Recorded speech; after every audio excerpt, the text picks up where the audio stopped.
تیری سنتوں پہ چل کر میری روح جب نکل کر چلے تم گلے لگانا مدنی مدینے والے مدنی مدینے والے.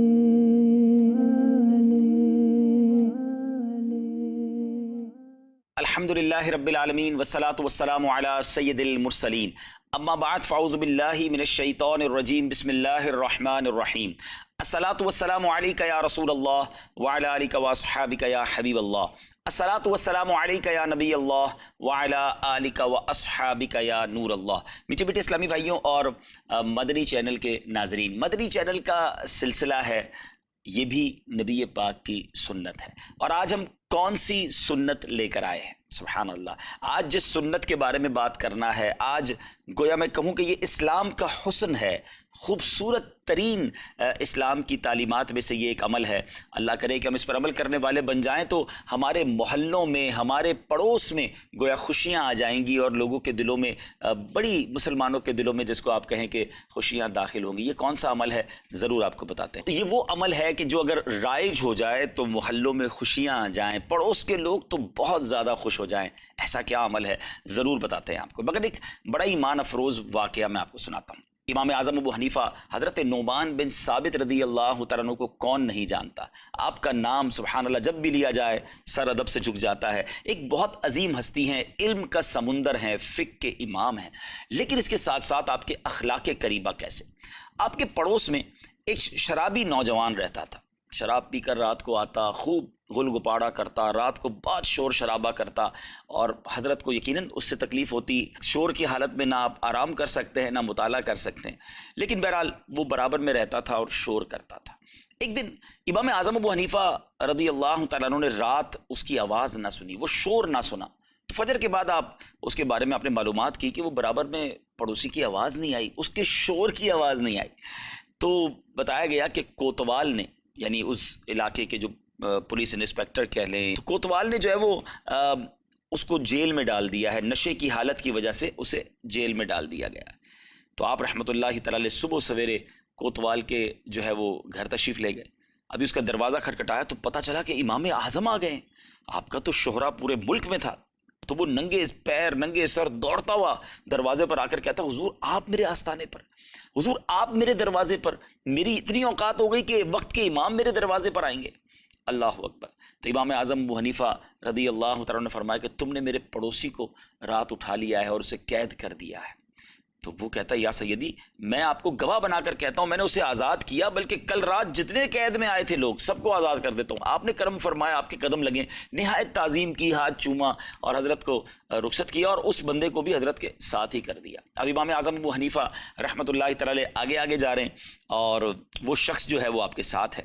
تو امام اعظم ابو حنیفہ نے فرمایا کہ کیا ہم نے تمہارا حق ضائع کیا؟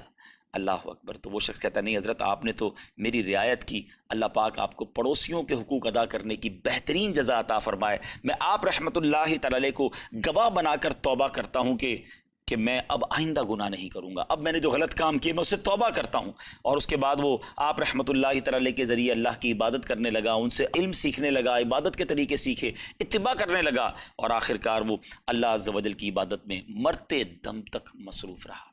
ناظرین، اس واقعے سے کیا سیکھنے کو ملتا ہے؟ وقت کے امام ہیں. جس انداز سے کوتوال نے آپ کی عزت کی تھی، آپ کا تو ایک فون ہی کافی تھا. چلے اس زمانے میں فون نہیں تھا، آپ پیغام بھیج دیتے کہ بھائی یہ برابر والا جو میرا پڑوسی ہے یہ مجھے بہت تنگ کر رہا ہے، اس کی آواز بہت زیادہ ہے، یہ شراب پی کر شور مچاتا ہے، اسے بند کر دو. ایسے لوگوں کو لوگ بند کرواتے ہیں، ایسے لوگوں کی کمپلینز کی جاتی ہیں. مگر یہ کیسا صبر تھا، یہ کیسا اطمینان تھا، اور پھر کیسا احسان تھا کہ تنگ کرنے والے کی مدد کی جا رہی ہے. اس کے پیچھے وجہ کیا ہے؟ اس کے پیچھے وجہ یہ ہے کہ پڑوسیوں کے ساتھ اچھا سلوک کرنا یہ بھی نبی پاک کی سنت ہے. یہ اللہ عز و جل کا قرآن میں فرمان بھی ہے، نبی پاک کی تعلیمات بھی ہے، اور یہ اسلام کا حسن بھی ہے۔ ناظرین، آج پڑوسی سے پریشان ہے، آج پڑوسی آپس میں لڑائی جھگڑے کر رہے ہیں، بلکہ ایسا بھی حال ہو گیا ہے کہ ہمیں پڑوسیوں کے بارے میں پتہ ہی کچھ نہیں ہے، کون رہتا ہے برابر میں، ہمیں کیا، وہ جانے، اس کا کام جانے، تکلیف ہوتی ہے تو اسے ہو، ہمیں نہ ہو۔ یہ اسلام کا طریقہ نہیں ہے۔ اسلام ہمیں پڑوسیوں کے بارے میں کیا بتاتا ہے، انشاءاللہ آج اس بارے میں جانیں گے، تو نہایت توجہ کے ساتھ آپ نے آج کا پروگرام دیکھنا ہے۔ نبی پاک علیہ الصلوۃ والسلام کی احادیث سے پہلے میں آپ کو قرآن پاک کی ایک آیت سناتا ہوں۔ اللہ تبارک و تعالیٰ قرآن مجید میں ارشاد فرماتا ہے وَالْجَارِ ذِي الْقُرْبَى وَالْجَارِ الْجُنُبِ، ترجمہ یعنی قریبی اور دور والے پڑوسیوں کے ساتھ نیک سلوک اور اچھا برتاؤ رکھو، قریبی پڑوسی بھی، دور والے پڑوسی بھی۔ اب آئیے کچھ احادیث سنیے اور اپنے ایمان کو تازہ کیجیے۔ رسول اکرم شہنشاہ بنی آدم صلی اللہ تعالی علیہ وآلہ وسلم کا فرمان خوشبودار ہے۔ پڑوسی تین قسم کے ہیں۔ ابھی جو قرآن میں ہم نے سنا نا، پڑوسی قریب والے اور دور والے، ذرا غور سے سنیے۔ فرماتے پڑوسی تین قسم کے ہیں، ایک وہ پڑوسی جس کا ایک ہی حق ہے، دوسرا وہ ہے جس کے دو حق ہیں، اور تیسرا وہ جس کے تین حقوق ہیں۔ اور وہ جس کے تین حقوق ہیں وہ مسلمان اور قریبی رشتہ دار ہے، اور جس کے دو حق ہیں وہ مسلمان ہے، اور جس کا ایک حق ہے وہ مشرک ہے۔ اب ذرا میں اس کو اور آسان کر کے سمجھا دیتا ہوں۔ یعنی تین قسم کے پڑوسی ہوتے ہیں۔ اگر کسی کا پڑوسی غیر مسلم ہے تو اس کا ایک حق ہے کہ یہ پڑوسی ہے، لیکن وہ پڑوسی اگر مسلمان بھی ہے اور پڑوسی بھی ہے تو اس کے دو حق ہو گئے، ایک اسلام کا حق ہو گیا مسلمان ہونے کے ناطے، اور ایک پڑوسی ہونے کے ناطے۔ اور اگر وہ رشتہ دار بھی ہے اور قریبی رشتہ دار ہے تو اس کے تین حق ہیں، مسلمان ہونے کا، رشتہ دار ہونے کا، اور پڑوسی ہونے کا۔ تو یہ اندازہ ہو رہا ہوگا کہ ہمیں کتنا خیال رکھنا چاہیے پڑوسیوں کا۔ غیر مسلم پڑوسی ہے، اس کا بھی کم از کم پڑوسی ہونے کا حق ہے، تکلیف اسے بھی نہیں پہنچائی جائے گی۔ اسلام بڑا پیارا مذہب ہے ناظرین، ہمیں سب کے حقوق بیان کرتا ہے۔ پیارے آقا علیہ الصلوۃ والسلام کا فرمان ذی وقار ہے ما زال جبریل یوصینی بالجاری حتی ظننت انہ سیورثہ، یعنی نبی پاک علیہ الصلوۃ والسلام نے فرمایا کہ حضرت جبریل علیہ الصلوۃ والسلام مجھے ہمیشہ پڑوسی کے بارے میں وصیت کرتے رہے، یہاں تک کہ میں نے خیال کیا کہ وہ اسے وارث بنا کر چھوڑیں گے۔ یعنی اتنے حقوق حضرت جبریل نے بیان کیے کہ مجھے ایسا محسوس ہوا کہ وراثت میں بھی پڑوسی کا حق نہ ہو۔ احساس کیجئے ناظرین، اتنے حقوق ہیں پڑوسی کے۔ میں انشاءاللہ مزید آگے احادیث کی روشنی میں بتاؤں گا کہ کن کن باتوں کا ہمیں خیال رکھنا ہے۔ سید المبلغین صلی اللہ تعالی علیہ وسلم کا فرمان عالی شان ہے، جو شخص اللہ پاک اور آخرت کے دن پر ایمان رکھتا ہے اسے اپنی پڑوسی کی عزت کرنی چاہیے۔ یعنی ہم ایمان والوں کو کہا جا رہا ہے کہ اگر اللہ پر بھروسہ ہے، آخرت کے دن پر بھروسہ ہے، تو پھر پڑوسی کی عزت کرنی چاہیے۔ آج کس کو پڑوسی کا خیال ہے؟ اپنا کام سیدھا ہونا چاہیے جناب، اگلے کا بیڑا غرق ہوتا ہو اس کے گیٹ کے آگے گاڑی پارک کر دینی ہے، اپنے کچرے کی تھیلی پڑوس کے آگے ڈال دینی ہے، ہمارا گندا پانی نکل کر بے شک پڑوس کے پاس چلا جائے، گلیوں میں چلا جائے، کسی کو کوئی ٹینشن نہیں۔ بڑی آواز میں اگر ٹی وی چل رہا ہے، ٹیپ ریکارڈ چل رہا ہے، بھلے برابر والوں کو تکلیف ہو رہی ہو، رات دیر سے کام کروایا جا رہا ہے گھر میں جس کے ذریعے شور ہو رہا ہے، بعض اوقات بلڈنگ میں لوگ رہتے ہیں تو اوپر کے پڑوسی اس طرح کام کرا رہے ہوتے ہیں، نیچے والے نیند نہیں کر پاتے، نیچے والے شور بچا رہے ہوتے ہیں، برابر والوں کو تکلیف۔ غور کیجئے، یہ تکلیفیں دینا تو عام مسلمان کو بھی منع ہے نا۔ وہ حدیث پاک آپ نے سنی ہوگی کہ نبی پاک علیہ الصلوۃ والسلام فرماتے ہیں من آذا مسلمن فقط آذانی، یعنی جس نے کسی مسلمان کو تکلیف دی اس نے مجھے تکلیف دی، ومن آذانی فقط آذ اللہ، اور جس نے مجھے تکلیف دی تحقیق اس نے اللہ کو تکلیف دی۔ اب ذرا غور کیجئے نا کہ اللہ کو تکلیف دینے تک، اللہ کو ایذا پہنچانے تک بات پہنچتی ہے کسی عام مسلمان کو تکلیف پہنچانے پر، اور پڑوسی کے تو حقوق زیادہ ہیں۔ ذرا غور کیجئے نا، کہیں ایسا نہ ہو کہ پڑوسی ناراض ہو تو رب ناراض ہو جائے۔ جی ہاں، ایسی روایات بھی ملتی ہیں کہ جس کے پڑوسی ناراض اس سے اس کا رب ناراض۔ پڑوسی راضی رہے تو اللہ بھی راضی ہو جاتا ہے۔ تو خدارا اپنے پڑوسیوں کے حقوق کا ہمیں بہت زیادہ خیال رکھنا ہے۔ نبی پاک علیہ الصلوۃ والسلام ایک بار وضو فرما رہے تھے، صحابہ کرام آپ کے وضو کے جو دھون تھا اس کو لوٹ کر اس پانی کو اپنے چہروں پر مل رہے تھے، اپنے جسموں پر مل رہے تھے۔ تو نبی پاک علیہ الصلوۃ والسلام نے صحابہ سے بڑا پیارا سوال کیا کہ یہ تم سب کیوں کر رہے ہو؟ تو انہوں نے کہا حضور ہم اللہ اور اس کے رسول کی محبت میں ایسا کر رہے ہیں۔ یہ سن کر نبی پاک نے فرمایا صلی اللہ تعالیٰ علیہ وسلم، جس کو یہ بات پسند ہو کہ وہ اللہ عز و جل سے اور اس کے رسول سے محبت کرے، یا اللہ عز و جل اور اس کا رسول اس سے محبت کریں، تو اس کو لازم ہے کہ وہ ہمیشہ ہر بات میں سچ بولے، اور اس کو جب کسی چیز کا امین بنایا جائے تو وہ امانت کو ادا کرے اور اپنے پڑوسیوں کے ساتھ اچھا سلوک کرے۔ اب ذرا غور کریں، اللہ اور اس کا رسول ان سے محبت کرے، اس کے لیے کیا کام فرمائے؟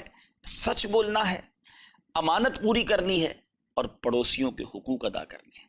یہ تینوں چیزیں آج بڑی کم ہوتی چلی جا رہی ہیں ناظرین۔ اللہ کرے کہ یہ اوصاف، یہ باتیں سمجھ آ جائیں اور ہم سچے ہو جائیں، امانت دار ہو جائیں اور پڑوسیوں کے حقوق صحیح طریقے سے ادا کرنے والے بن جائیں۔ میں آپ کو انشاءاللہ ایک اور واقعہ بھی سناؤں گا، بڑا ہی ایمان افروز واقعہ، مگر اس سے پہلے ایک حدیث پاک۔ نبی پاک علیہ الصلوۃ والسلام فرماتے ہیں، سنیں، آج ہم کہتے ہیں نا یار بہترین کون ہے، سکسیسفل کون ہے، بیسٹ کون ہے، میں بیسٹ بننا چاہتا ہوں۔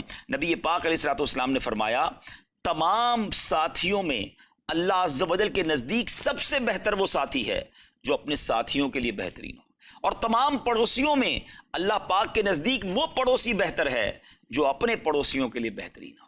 اب بتائیے، ہم اپنے پڑوسیوں کے لیے بہترین ہیں؟ دوست ہوتے ہیں، ساتھی ہوتے ہیں، ساتھیوں کے لیے ہم بہترین ہیں یا انہیں بھی تکلیف پہنچا رہے ہوتے ہیں، انہیں بھی طنز کر رہے ہوتے ہیں، دل دکھا رہے ہوتے ہیں، مذاق اڑا رہے ہوتے ہیں؟ اگر حق کے صحبت بھی ہے نا، کچھ لوگ اگر ساتھ کام کرتے ہیں، ساتھ ہمارا سفر رہتا ہے یا کسی وجہ سے دوستی ہے، تو دل نہیں دکھانا ہے، ان کا خیال رکھنا ہے۔ بہترین وہ ہے جو اپنے ساتھیوں کے لیے بہترین ہے، اور بہترین پڑوسی وہ ہے جو اپنے پڑوسیوں کے لیے بہترین ہے۔ جیسے میں نے بھی آپ کو ایک بات کہی تھی نا کہ پڑوسی ناراض ہو جائیں تو معاملہ کہاں تک چلا جاتا ہے۔ اللہ کے حبیب علیہ الصلوۃ والسلام کی خدمت میں عرض کی گئی کہ یا رسول اللہ صلی اللہ تعالی علیہ وسلم، مجھے کیسے معلوم ہو کہ میں نے اچھا کیا یا برا کیا؟ رسول پاک علیہ الصلوۃ والسلام نے فرمایا جب تم پڑوسیوں کو یہ کہتے سنو کہ تم نے اچھا کیا تو بے شک تم نے اچھا کیا، جب یہ کہتے سنو کہ تم نے برا کیا تو بے شک تم نے برا کیا۔ یعنی پڑوسیوں کی گواہی جو ہے نا وہ کتنی معتبر ہے بارگاہ الہی میں، بارگاہ رسالت میں۔ پڑوسی کسی کے بارے میں کہیں کہ بڑا اچھا پڑوسی ہے، انشاءاللہ اللہ اور اس کے رسول بھی اس سے راضی ہو جائیں گے۔ پڑوسی ہی پریشان ہیں تو پھر سوچیے ہمارا بنے گا کیا؟ تو بہرحال اللہ کرے کہ ہم نبی پاک علیہ الصلوۃ والسلام کی احادیث پر عمل کریں۔ میں ایک ڈرا دینے والی حدیث آپ کو سناؤں، یعنی ایک عاشق رسول کے لیے تو یہ سننا ہی کافی ہے نا۔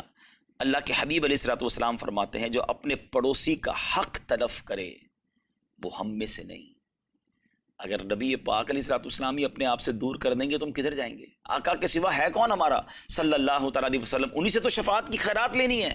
تو اب ذرا غور کیجئے کہ نبی پاک ناراض نہیں ہونے چاہیے، تو پڑوسی کا حق تلف کرنے والا ہم میں سے نہیں۔ ہمیں تو کوشش کرنی چاہیے کہ پڑوسیوں کو ہم نے خوش رکھنا ہے۔ اب میں انشاءاللہ کچھ طریقے بھی عرض کروں گا، مگر پہلے ایک اور واقعہ، حضرت بایزید بستامی رحمۃ اللہ تعالی کو کون نہیں جانتا، آپ کے بارے میں آتا ہے کہ آپ کا ایک یہودی پڑوسی تھا جو کہیں سفر پر چلا گیا، اور اس کے گھر میں اتنی غربت تھی کہ اس کی بیوی چراغ بھی نہیں جلا سکتی تھی، رات گھپ اندھیرا ہو جاتا تھا، تو رات کی تاریکی کی وجہ سے اس کا بچہ ساری رات روتا رہتا تھا۔ آپ رحمۃ اللہ تعالی علیہ ہر رات اس کے یہاں چراغ رکھاتے، اور جس وقت وہ یہودی سفر سے واپس آیا تو اس کی بیوی نے سارا ماجرا سنایا کہ یہ برابر میں جو ہمارے مسلمان رہتے ہیں بزرگ، یہ روز چراغ بھجواتے ہیں تاکہ بچہ رات ڈرے نہ اور وہ سکون سے سو جائے۔ اللہ اکبر۔ جب اس یہودی نے یہ واقعہ سنانا ناظرین، تو اس نے کہا یہ بات کس قدر افسوسناک ہے کہ اتنے عظیم بزرگ ہمارے پڑوسی ہوں اور ہم گمراہی کی زندگی گزاریں۔ یہ لوگ حضرت بایزید بستامی رحمۃ اللہ تعالی کے پاس ہے اور گویا زبان حال سے یہ کہا کہ حضور گھر کا چراغ تو جلاتے رہے، اب ہمارے دلوں میں اسلام کا چراغ بھی جلا دیجیے اور ہمارے دلوں سے کفر کے اندھیرے کو دور کر دیجیے، کلمہ پڑھ کر یہ دونوں مسلمان ہو گئے۔ ایسے کئی واقعات ہیں ہمارے بزرگوں کے کہ لوگ آپ کے حسن اخلاق کی وجہ سے مسلمان ہوئے، غیر مسلم مسلمان ہو گئے۔ حضرت مالک بن دینار رحمۃ اللہ تعالی کا واقعہ تو بڑا مشہور ہے نا کہ آپ کے پڑوس میں ایک شخص تھا جو پرنالے کے ذریعے روز آپ کے گھر میں گندگی بھیجتا تھا، اوپر سے گندگی گراتا تھا ڈیلیبریٹلی، جان بوجھ کر تکلیف پہنچانے کے لیے، مگر صبر کیسا تھا کہ آپ خاموش رہتے۔ کچھ عرصے بعد وہ شخص آیا، کہتا ہے حضور میں روز پرنالے سے گندگی گراتا ہوں، آپ کو تکلیف نہیں ہوتی؟ تو آپ نے فرمایا ہاں مجھے گندگی میں پانی ڈالتا ہوں، اسے دھو دیتا ہوں۔ تو کہا آپ کو غصہ نہیں آتا اتنی تکلیف کے باعث؟ تو فرمایا آتا تو ہے مگر میں پی لیتا ہوں، کیونکہ اللہ تبارک و تعالیٰ نے، ہمارے رب نے قرآن میں فرمایا ہے وَالْكَاظِمِينَ الْغَيْظَ وَالْعَافِينَ عَنِ النَّاسِ وَاللَّهُ يُحِبُّ الْمُحْسِنِينَ۔ ترجمہ، اور غصہ پینے والے اور لوگوں سے درگزر کرنے والے اور نیک لوگ اللہ کے محبوب ہیں۔ یہ جواب سن کر وہ غیر مسلم، گویا اس نے یہ کہا کہ حضور گھر کی گندگی جو میں نے آپ کے گھر میں بھیجی ہے بعد میں دھوئیے گا، پہلے دل کی گندگی کو دھو دیجئے، کلمہ پڑھائیے، اور وہ مسلمان ہو گیا۔ ناظرین ایک سوال ہے میرا ہمارے بزرگوں کے ساتھ غیر مسلم رہتے تھے، آپ کے اخلاق دیکھ کر مسلمان ہو جاتے تھے۔ میرے اور آپ کے پڑوسی ہمارے اخلاق دیکھ کر کیا متاثر ہوتے ہیں؟ مسلمان پڑوسی پریشان ہوتے ہیں، مسلمان پڑوسی تکلیف میں ہوتے ہیں، غیر مسلم ہونا تو دور کی بات ہے۔ غور کیجئے، اسلام اس بات کا ہمیں درس دیتا ہے۔ مجھے اچھی طرح یاد ہے، میں کچھ عرصہ پہلے یو کے گیا، آپ نے بھی مدنی چینل پر دیکھا ہوگا، چلیں آپ کو اسکرین پر دکھاتے ہیں۔ ہمارے ایک اسلامی بھائی ہیں نور اتاری، یہ نور احمد بھائی جو ہیں اب تو ماشاءاللہ عالم دین بھی بن گئے، درس نظامی بھی کر لیا۔ یہ پہلے غیر مسلم تھے، جن کی آپ اس وقت اسکرین پر پکچر دیکھ رہے ہوں گے، اور یہ غیر مسلموں کے بھی پادری تھے، دوسروں کے مذہب کی تبلیغ کرتے تھے، زندگی کا بہت بڑا ٹائم اس میں گزارا۔ تو میں نے نور بھائی سے جب یو کے میں ملاقات ہوئی تو میں نے ان سے پوچھا آپ مسلمان کیسے ہوئے؟ کہتے بات یہ تھی کہ میں بیمار ہو گیا، اور جب میں بیمار ہوا نا تو مجھے اپنے مذہب کے لوگ پوچھنے نہیں آتے تھے۔ ایک مسلمان میرا پڑوسی تھا، نوجوان تھا، وہ میری خیریت پوچھتا، مجھے سودا سلف لا کے دیتا، میری طبیعت پوچھتا رہتا۔ مجھے بڑا اچھا لگا کہ میں ان کے مذہب سے بھی نہیں ہوں اور یہ میری خیریت پوچھ رہا ہے، میری خدمت کر رہا ہے، میرے بارے میں اچھا سوچتا ہے۔ آہستہ آہستہ آہستہ اس کی باتیں مجھے سمجھ آئیں۔ وہ شخص جو دوسروں کو غیر مسلم کیا کرتا تھا، اب وہ کلمہ پڑھ کر مسلمان ہوا۔ اور ناظرین پھر اس کی ریولوشن کیا ہوئی، انقلاب کیسا آیا؟ صرف مسلمان نہیں ہوا، انہوں نے آلموسٹ 67-68 ایئرز کی ایج میں درس نظامی میں یو کے میں بریڈ فورڈ میں داخلہ لیا، درس نظامی پورا کمپلیٹ کیا، اور آج ماشاءاللہ وہ اسلام کے داعی بن گئے۔ یہ کیسے ہوا؟ ایک پڑوسی کے ساتھ اچھا سلوک اپنانے کی وجہ سے۔ لیکن آج ہمارے پڑوسی بعض اوقات اتنی تکلیف میں ہوتے ہیں، یہاں میں دین کے جو مبلغین ہیں جن کے ساتھ مذہبی ہونے کا ٹیگ لگا ہوا ہے، ان کو تو زیادہ پڑوسیوں کے ساتھ اچھا سلوک کرنا چاہیے، ورنہ ہو سکتا ہے شیطان دل میں ڈال دے کہ یار مذہبی لوگ تو ایسے ہوتے ہیں، دیندار لوگ تو ایسے ہوتے ہیں۔ جو دیندار ہے وہ صرف چہرے کا اور جناب صرف لباس کا دیندار نہیں ہونا چاہیے، اس کے اندر بھی نبی پاک کی سنتیں ہونی چاہیے۔ اور یہ جو پروگرام ہم کر رہے ہیں یہ بھی نبی پاک کی سنت ہے۔ اگر سارے جو کنٹینیو دیکھ رہے ہیں انہیں پتا ہوگا کہ ہم اس پروگرام میں لباس کی سنتوں پر بات نہیں کر رہے، وہ تو ماشاءاللہ ہم کرتے ہی رہتے ہیں۔ امامہ سنت ہے، داڑھی شریف سنت ہے، مسواک سنت ہے، سیدھے ہاتھ سے کھانا سنت ہے، بہت اچھی بات ہے، یہ بھی عمل ہونے چاہیے۔ جو اپیرنس ہے، جو ظاہر کی سنتیں ہیں وہ ضروری ہیں، لیکن اس کے ساتھ ساتھ اندر کردار کی سنتیں بھی تو ضروری ہے نا۔ میرا چہرہ نبی پاک کی سنتوں والا ہو اور زبان سے جھوٹ نکلتا ہو، دھوکہ دیتا ہو، قرض وقت پر نہ لوٹاتا ہو، پڑوسیوں کو تکلیف پہنچاتا ہو، ماں باپ کا ادب نہ کرتا ہو، تو یہ کیسا سنتوں کا پیکر ہے؟ اللہ کرے کہ ہم نبی پاک علیہ الصلوۃ والسلام کی سنتوں کے پیکر کردار کے ذریعے بھی بنے۔ ہمارا کردار دیکھ کر، ہم سے کاروبار کر کے، ہم سے رشتہ داری کر کے، ہمارے پڑوس میں رہ کر، ہم سے گفتگو کر کے، ہمارے ساتھ اٹھ بیٹھ کر لوگوں کو پتہ چلے کہ نبی پاک کا امتی اور غلام کیسا ہوتا ہے۔ اللہ کرے، ہم اللہ سے دعائی کرتے ہیں، اور یہ پروگرام کرنے کی ایک بڑی وجہ یہ تھی کہ یہ بھی نبی پاک کی سنت ہے جناب، اس پر بھی عمل کیجئے، اور یہ ضروری ہے۔ آپ سوچیں نا، اگر سب لوگ اپنے پڑوسیوں کا خیال کرنے والے بن جائیں تو محلے کا تاثر کیسا ہوگا؟ بلڈنگ، اگر کوئی عمارت میں رہ رہے تو عمارت کتنی خوشگوار ہوگی، ہر کوئی کسی کا خیال رکھ رہا ہوگا، لیکن ایسا ہے نہیں۔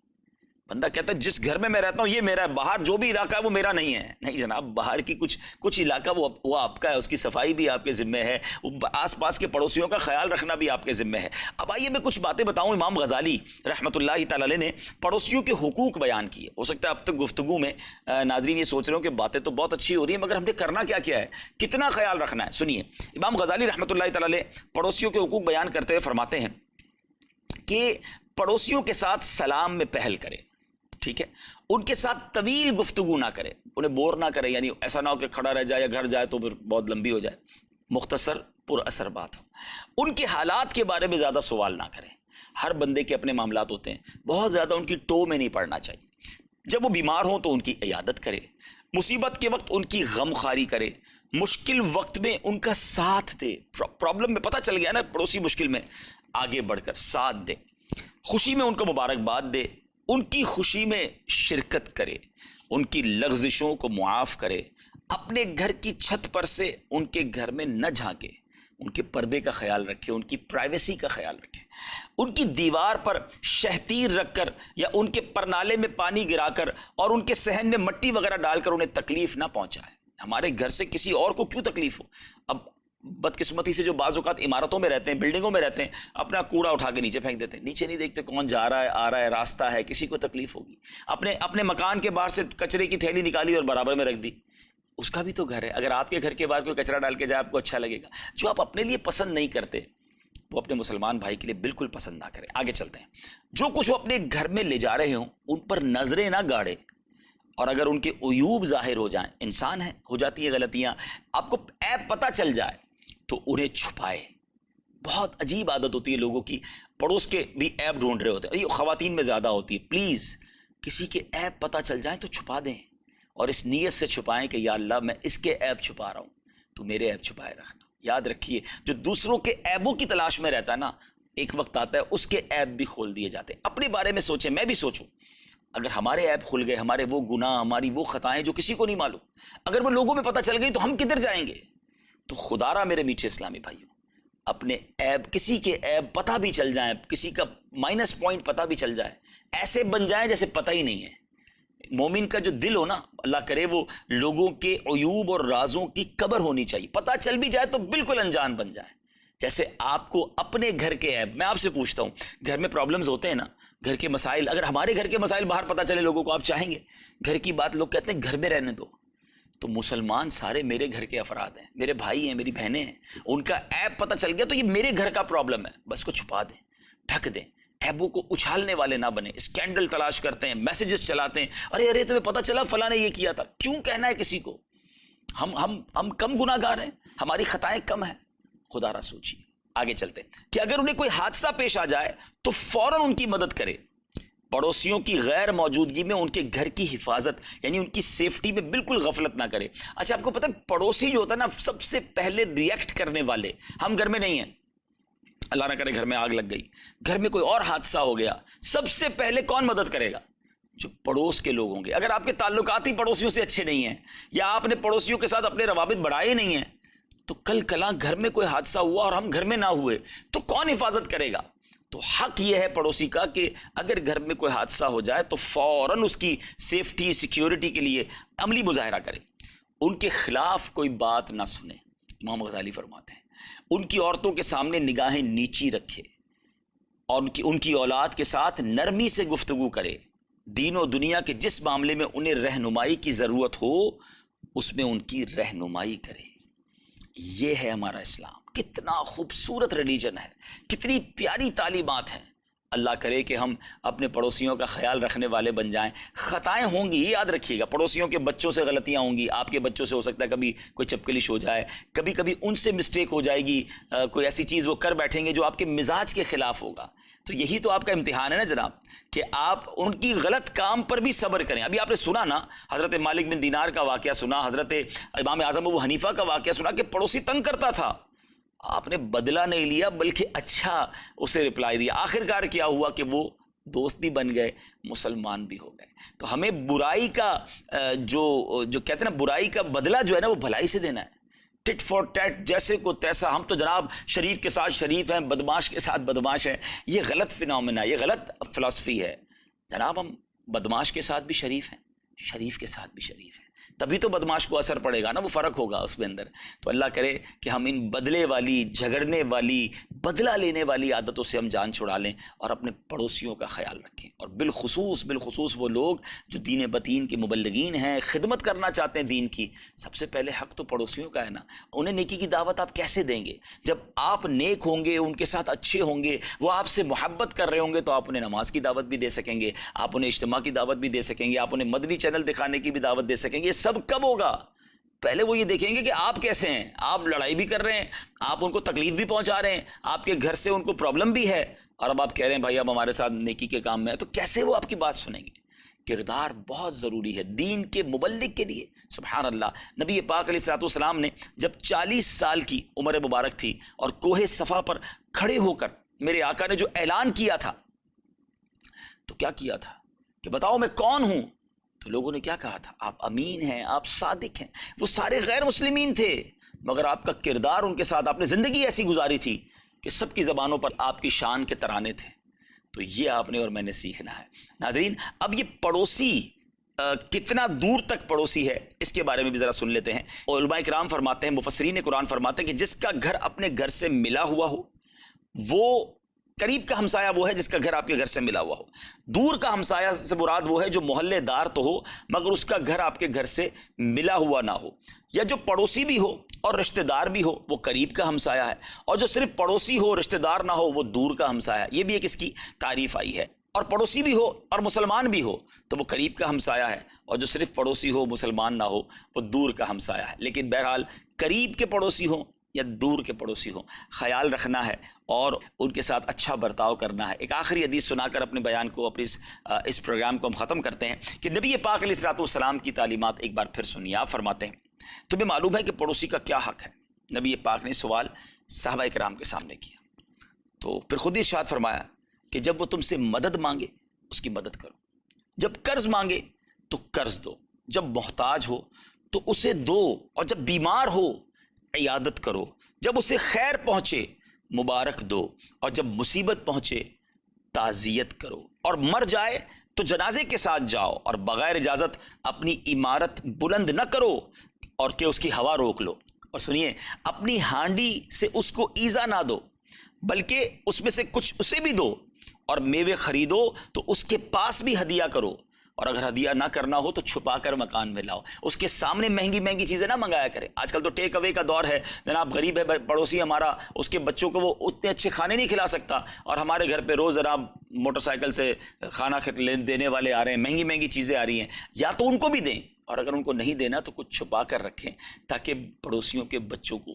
تکلیف نہ ہو۔ ہانڈی کا شوربہ زیادہ بنائیں، جب گھر میں کھانا بنی رہا ہے تو ایک دو لوگوں کا کھانا انہیں بھجوائیں، اس سے محبت بڑھتی ہے۔ بہرحال نبی پاک علیہ الصلوۃ والسلام فرماتے ہیں، اچھا یہ چھپا کر لانے کی وجہ یہ بھی حدیث میں موجود ہے، اور نہ تمہارے بچے اس سے باہر لے کر نکلیں کہ پڑوسی کے بچوں کو رنج ہو۔ مہنگی مہنگی چیزیں بچوں کے پاس ہیں اور وہ باہر پڑوسی کے بچوں کو دکھا رہے ہوتے ہیں، ابو نے یہ دلایا ہے، ہمارے پاس یہ والا کھلونا ہے، ہمیں پتہ ہے کہ وہ نہیں خرید سکتے، تو پھر ان کے بچے روتے ہیں، تکلیف میں آتے ہیں، یہ بھی تکلیف پہنچانا بیان ہوا۔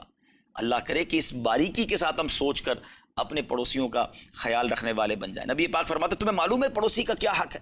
قسم اس کی جس کے قبضہ قدرت میں میری جان ہے، مکمل طور پر پڑوسی کا حق ادا کرنے والے تھوڑے ہیں، وہی ہیں جن پر اللہ عز و جل کی مہربانی ہے۔ نبی پاک علیہ الصلوۃ والسلام پڑوسیوں کے متعلق مسلسل وصیت فرماتے رہے، یہاں تک کہ لوگوں نے گمان کیا کہ پڑوسی کو وارث کر دیں گے۔